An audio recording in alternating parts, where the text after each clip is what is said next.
Bonjour à tous, alors aujourd'hui je vous fais une vidéo, donc je ne suis pas sous les palmiers, c'est juste un décor fictif qu'on a à l'auto-école, parce qu'avec toute la pluie qui tombe en ce moment, ça fait plutôt plaisir. Nous on est vraiment dans le sud-ouest, et dans le sud-ouest, à part peut-être 2-3 jours de soleil, on n'a vraiment eu que de la pluie. Alors aujourd'hui j'ai décidé de vous faire une vidéo sur les manœuvres, de manière à ce que vous compreniez un peu mieux. J'en fais quelques-unes en vidéo en ce moment, mais je risque d'en faire un petit peu plus dans les semaines à venir, parce qu'on m'a généreusement offert une GoPro 7 du coup, donc la qualité devrait arriver et être vite au rendez-vous.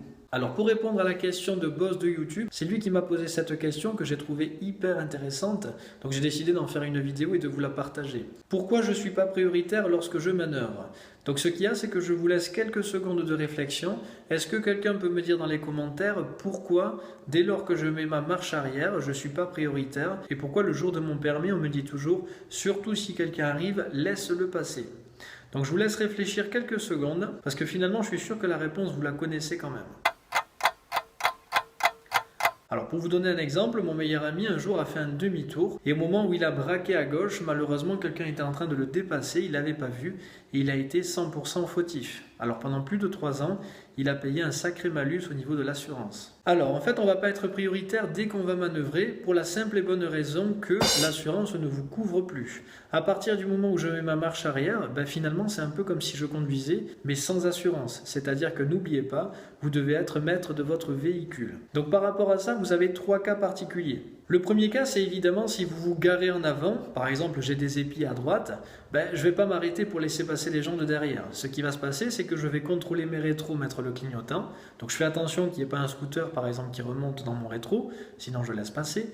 Mais dès que je me gare en avant, je vais évidemment me garer sans gêner la circulation. Donc je vais me garer directement en avant, sans m'arrêter mais en ralentissant, de manière à ne gêner personne. Le deuxième cas particulier, c'est quand les gens font preuve de courtoisie. Imaginez justement, si on reprend l'exemple du demi-tour, je suis en train de faire mon demi-tour, à ce moment-là quelqu'un arrive et il décide de me laisser passer.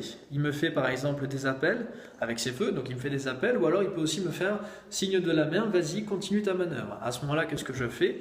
Bien évidemment, donc tout en restant prudent, puisque parfois les gens changent aussi d'avis, attention à ça, n'oubliez pas, vous n'êtes pas prioritaire. C'est pas parce que je fais ma manœuvre et que quelqu'un est sympa que je baisse ma garde, surtout. Donc je fais ma manœuvre parce que les gens ont décidé de me laisser passer. Des gens sympas, il y en a aussi. Et le troisième cas particulier, et c'est celui-là le plus intéressant, donc c'est lui qui m'a posé cette question, mais la réponse est vraiment pertinente. Quand je vais faire une manœuvre à sens unique, par exemple un créneau à gauche, celui que vous redoutez le plus d'ailleurs, est-ce que je vais me garer un petit peu plus loin de manière à laisser passer les gens derrière moi et pas les gêner? Ou est-ce que je vais quand même manœuvrer alors que je ne suis pas prioritaire parce que j'ai du monde derrière? La réponse c'est simple, je vais devoir attaquer ma manœuvre si la personne de derrière n'a pas la place de me dépasser. Alors qu'est-ce que je fais? Je contrôle mes 2 rétros, je mets mon clignotant à l'avance de manière à dire que je cherche une place, même s'il n'y en a pas, je ne suis pas censé le deviner, et surtout je vais appuyer doucement mais à l'avance sur la pédale de frein.